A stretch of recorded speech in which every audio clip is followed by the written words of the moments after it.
L'Afrique centrale est au chevet du Gabon. Le pays traverse une situation politique et sécuritaire suite au coup d'État perpétré le 30 août 2023 par des militaires. Ce pays, membre de la Communauté économique des États de l'Afrique centrale, CEAC, doit rapidement retrouver la légalité constitutionnelle. Face à cette situation, le Tchad a été le premier à demander une rencontre au sommet au niveau de la CEAC pour statuer sur la question. Ce lundi, à Djibouti, en Guinée équatoriale, et sur l'invitation du vice-président de l'institution communautaire, le chef de l'État guinéen Théodoro Obiang Nguema Mbazogo, les chefs d'État et de délégation se sont retrouvés en session extraordinaire, le 4e du genre. Le ministre d'État, ministre des Affaires étrangères, l'ambassadeur Mohamed Saleh Al-Nadif, représentant le président de transition, le général Mohamed Idriss Déby Itno, a pris part activement à cette importante rencontre. À l'issue de ces assises, les pays membres de la CEAC gardent la constance. Ils insistent sur le dialogue et le retour rapide à l'ordre constitutionnel, tout en rappelant la condamnation unanime des pays de la CEAC contre les coups de force des militaires au Gabon. Pour le président équato-guinéen Théodoro Obiang Nguema Mbazogo, la rencontre de Djibouti traduit l'engagement et la détermination d'apporter une réponse efficace et efficiente aux crises qui affectent la paix et la stabilité dans la sous-région, tout en rejetant la prise du pouvoir par des voies anticonstitutionnelles.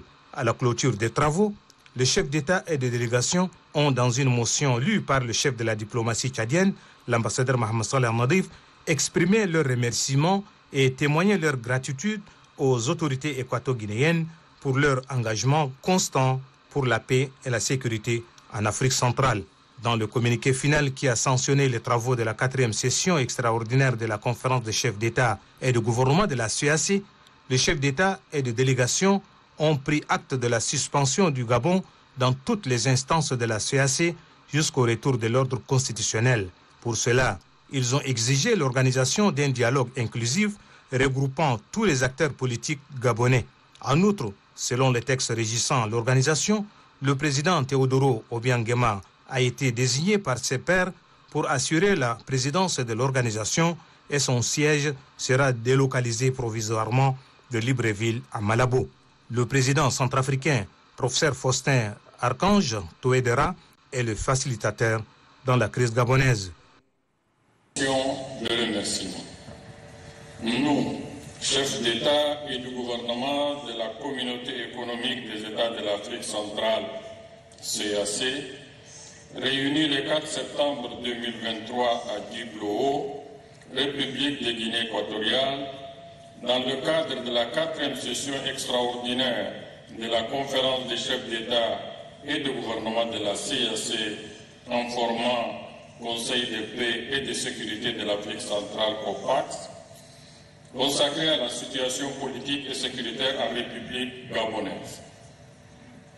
Témoignons notre gratitude à son Excellence Théodoro Obiang Nguema Mbazogo, président de la République de la Guinée équatoriale, chef de l'État et président en exercice de la conférence des chefs d'État et de gouvernement de la Communauté économique des États de l'Afrique centrale, CEAC, pour son engagement constant pour l'intégration régionale, la paix, la sécurité et la stabilité en Afrique centrale.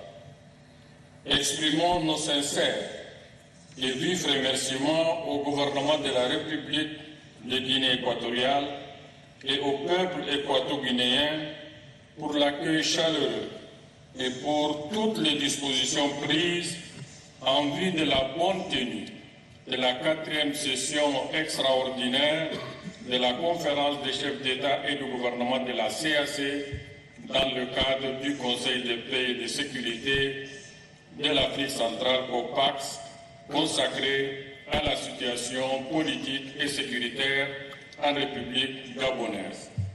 Félicitons le président de la commission de la CEAC et son équipe pour le travail abattu en vue de l'organisation de la présente session extraordinaire.